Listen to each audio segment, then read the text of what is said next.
திருச்சிற்றம்பலம். தில்லையம்பலம்.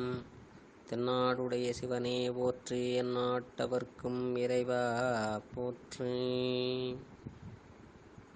உலகெலாம் உணர்ந்து போதற்கரியவன், நிலவுலாவிய நீர்மலிவேணியன், அலகில் சோதியன் அம்பலத்தாடுவான், மலர் சிலம்படி வாழ்த்தி வணங்குவாம். கைலாய பரம்பரையில் சிவஞான போத நெறிகாட்டும் மண்ணை பயில் வாய்மை மெய்கண்டான் சந்ததிக்கோர் மெய்ஞான பானுவாகி குயிலாரும் பொழில் திருவாவடுதுறை வாழ் குரு நமச்சிவாய தேவன் சைலாதி மரபுடையோன் திருமரபு நீடூழி தழைக மாதோம். அரைசனே அன்பர்க்கடியனே என்னுடைய அப்பனே ஆவியோடாக்கை புரை கனிய பூந்து நன்றுரைக்கு பொய்யுள் அடைந்த மீச்சுடரே திரைவரா மன்னம் அமதத்தன் கடலே திருப்பெருந்துரை உரை சிவனே உரை உணர்வரந்து நின்றுணர்வதோர் உணர்வே யான் உன்னை உரைக்குமாறு உணர்த்தேன். கல்லால் நிழல் மலைவில்லார் அருளிய பொல்லார் அணைமலர் நல்லார் புனைவரே. திருச்சிற்றம்பலம். எல்லாமல்ல ஆடல் வல்லான் திருவருளும் குருவருளும் நின்றருள் செய்ய அடியேனை சென்னரில் ஆட்படுத்தி ஆசிரியர் பெருமக்களுடைய திருவடி தாமர்களுக்கு முதற்கண் வணக்கங்களை தெரிவித்துக் கொண்டு, இசைஞானியார் குழுமத்தில் உள்ள அனைத்து அடியார் பெருமக்களுடைய திருவடி தாமர்களுக்கு அடியனுடைய மனமொழி மேகளால் வணக்கங்களை தெரிவித்துக் கொண்டு, உமாபதி சிவனார் அருளிய போற்றி பகருடைய நூலனை தொடர்ந்து சிந்தித்து வருகின்ற நாம் முதல் போற்றி நிறைவடைந்த பிறகு இப்பொழுது இரண்டாவது போற்றியை, அதிலே 2 கன்னிகள் உள்ளன. இதில் இந்த 2இல் 5ம் 6ம், இதில் 5வது கன்னியை இன்று சிந்திப்போம். குன்றாத பல்லுயிர் வெவ்வேறு படைத்தும் அவை காத்தும் எல்லை இழைப்பொழிய விட்டு வைத்தும். பெருமானுடைய பெரும் கருணையால் நாம் இந்த நூலினை சிந்திக்கின்ற அருமையான வாய்ப்பை பெற்றுள்ளோம். குன்றாத பல்லுயிர், குறைவில்லாத எண்ணிறந்த பல உயிர்கள், குறையாத எண்ணிக்கையில்லாத. இங்கே உலகத்திலே நமக்கு மனிதனுக்கு மட்டும் அந்த எண்ணிக்கையை அரசாங்கம் எடுக்கும். அதில் காட்டில் உள்ள ஒரு சில முக்கியமான விலங்குகளை அவர்கள் எண்ணிக்கை செய்து வைத்திருக்கின்றார்கள். ஆனால் எறும்பு எவ்வளவு உள்ளன, எத்தனை வகை எறும்புகள், எறும்புகளில் மட்டும் காட்டில் எடுத்துக்கொண்டால் ஏராளமான வகை வகையான உயிரினங்கள், நீரில் வாழ்வன, நிலத்தில் வாழ்வன என்பது போன்ற குறையில்லாத எண்ணிக்கையில்லாத பல உயிர்கள். இந்த உயிர்கள் அத்துணைக்கும் பெருமான் தனு கரண புவன போகத்தை தருகின்றார். இந்த உடம்பை படைத்து கொடுத்து, உலகத்தை படைத்து கொடுத்து, அவைகளை காத்து எல்லை இழைப்பொழிய விட்டு வைத்தும். ஒரு அருமையான செய்தி இன்றைய இந்த கண்ணியிலே. இந்த குன்றாத பல்லுயிர்களை வெவ்வேறு படைத்தும், அதாவது மலக்கட்டு உடைய அந்த உயிர்களை அவை செய்த வினைக்கு ஏற்ப கருப்பை, முட்டை, வியர்வை, வித்து ஆகிய உடல்களில் மாறி மாறி வேறு வேறாக படைத்தும். எனவே இங்கே ஓர் அறிவு முதல் 6 அறிவு வரை. நமக்கு சித்தியாரிலும் அச்சு மாறி பிறக்கும் என்றும் குறிப்பிட்டிருப்பார். எனவே மனிதனாக வந்தது மீளவும் கீழ்நோக்கியும் இறங்கி 5 அறிவு 4 அறிவு உயிரினங்களாக கூட படைப்பதற்கு வாய்ப்பு. எனவே அவை காத்து இங்கே அந்த உயிர்களை அவை செய்த வினைக்கு ஏற்ப அவன் செய்வதுதான் மிகச்சிறந்த அந்த கணக்கு.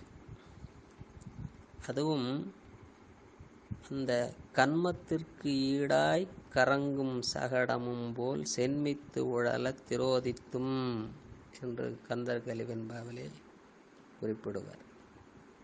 சித்தியாரிலும் அண்டசம் சுவேதசங்கள் உற்பிச்சம் சராயசத்தோடு என்று குறிப்பிடுவார் அருணந்தி சிவாச்சாரியார்.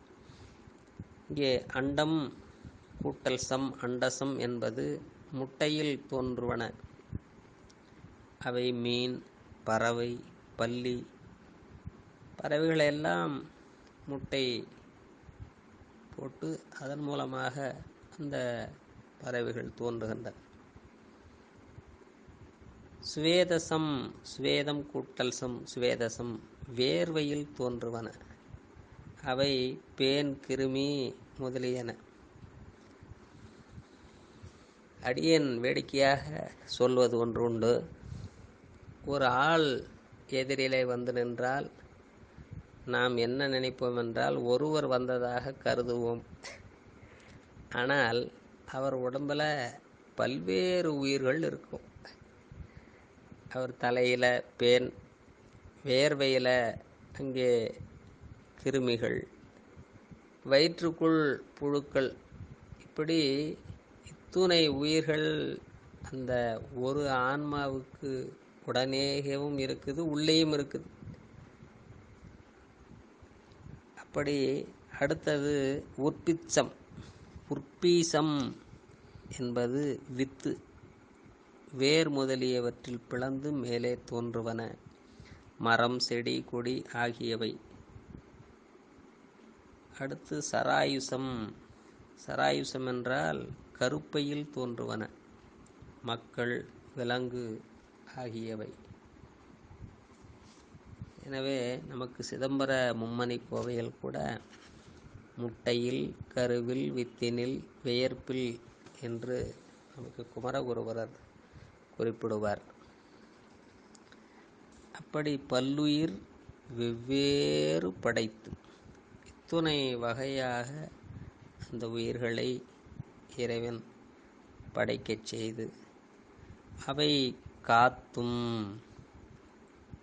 அந்த உயிர்களுக்குரிய வினை நுகர்ச்சிகளை சிறிது கூட ஏறாமலும் குறையாமலும் கூட்டி புசிக்கச் செய்தும் எந்த நேரத்தில் எவ்வளவு வேண்டுமோ அவ்வளவு மட்டுமே அவன் ஊட்டுவான். அப்படி வல்லாளகண்டனாக விளங்குகின்ற பெருமான் சதுரப்பாடு உடையவன். என்னே இந்த ஆன்மாக்கள் மேல் வைத்த அவனுடைய கருணையை என்னென்று நாம் சொல்வது? அவை காத்தும் எல்லை இழைப்பொழிய விட்டு வைத்தும். இந்த உயிரினங்கள் சகலாவத்தையில் பிறந்தும் இறந்தும் அலைந்தும் திரிந்தும் வந்தபோது உண்டான இழைப்பு நீங்கும்படி ஒடுக்குவித்தும். சாதாரணமாக நாம் ஒடுக்குதல் என்றாலே எல்லோருக்கும் பயம். இறப்பு என்றால் ஒருவித பய உணர்வு. ஆனால் இங்கே உடம்பு மட்டுமே அது உயிரிலிருந்து நீங்குகின்றது. உயிருக்கு பிறப்பு இறப்பு இல்லை.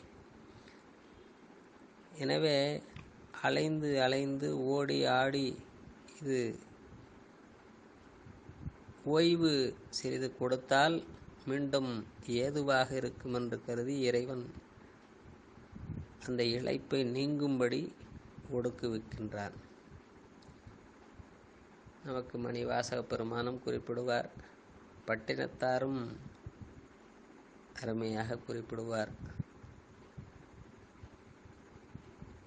எத்தனையோ பிறவிகள் பிறந்து இறந்து பிறந்து இறந்து பிறந்து இறந்து இளைத்தேன் என்று உருகி நிற்பார் நம்முடைய மணிமொழியார்.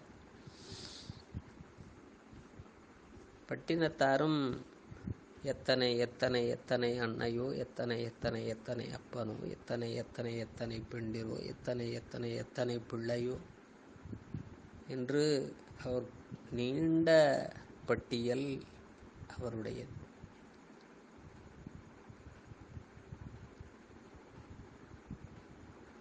மாதா உடல் சலித்தால் வல்வினையேன் கால் சலித்தேன்